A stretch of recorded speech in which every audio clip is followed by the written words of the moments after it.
talk us through it, right? Like you find it, you like the area, we're looking at properties. I'm assuming you walked a couple at this point. Just talk to us about the emotional side of, okay, write my numbers.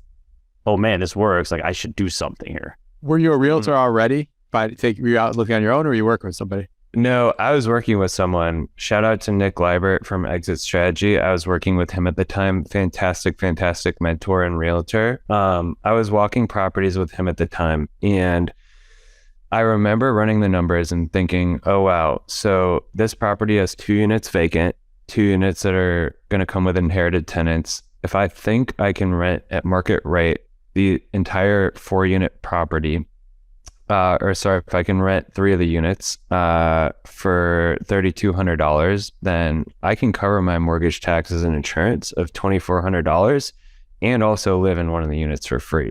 And it really dawned on me that, wow, like in this time when the real estate market was red hot and deals were not to be found, I was staring at the numbers straight in front of my face. And in that moment, there was so much doubt of, what if the roof breaks? What if a tenant stops paying? What if the toilets get, backed up at 2 a.m.? What if I can't do it? What if something inhibits the cash flow or income that puts me in a huge financial hole? But when I was staring at that situation, I mean, ultimately, you just have to decide that, like I said before, things aren't going to be perfect, and you have to have trust that, if you take that risk, certain things and headaches will come up, and there are always going to be struggles in real estate, but I'm willing to take those struggles and those risks because I know that the risks of not taking that leap of faith are going to end up, like you said, haunting me, or end up, creating a bigger downside than not taking that leap of faith. And so I ultimately decided to do it. And I'm more than happy to talk about the next steps if y'all like and want to keep digging down on how I went on acquiring and, moving in that property. So yeah, let's because I know we have another property where we have a couple more horror stories, but going through this one and being your first, going through just the inspection, the financing, was there anything, any of those moments where like, oh man, this is not going to happen?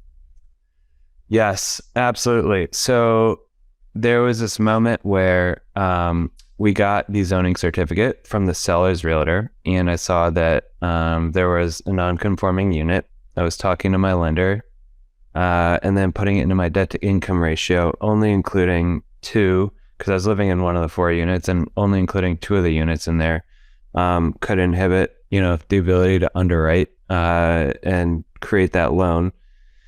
And I really thought, I remember having a conversation with my lender about a week before we were supposed to close. And I just asked him straight up, like, dude, tell me, are we going to close on this deal? And he just said, it's honestly up in the air. 50-50 shot in the dark. We'll have to see what happens. And from there, you just have to have faith, as woo-woo as it sounds, that if it's meant to be and you keep going through the motions and you keep taking action, what's meant to be will transpire. And so worried about what I could worry about, had to let go of all the things that weren't in my control. And eventually I got, very fortunate, and the deal went through, and that was where the real bug and the thirst and hunger and drive to keep expanding my real estate portfolio came from. And I'm super grateful that loan went through and that property came to be. And plenty of other headaches that I can talk about from that building, but overall, incredibly grateful to have had such a positive experience from the start there. What other things for that building did you not see coming that might have affected you, cost you, or things that you just know to look out for now on other buildings? Mark, okay, so get a load of this. I remember this call so vividly. I was actually on a run, and I get this call from one of my tenants that there was sewage coming out from the toilets and the showers in all of the units there. And the main line from the property going out into the plumbing and sewers in the street fully broke. And A, had to get someone out there ASAP so their units wouldn't flood. And B, found out that in order to fix this main line, they had to excavate the pipe, replace it, and then refill concrete back over that pipe. And long story short, more than happy to give specific numbers if y'all would like, but that in and of itself killed the cash flow and put me pretty deep in the red for the first 8 to 10 months of owning that property. Could I have seen that coming?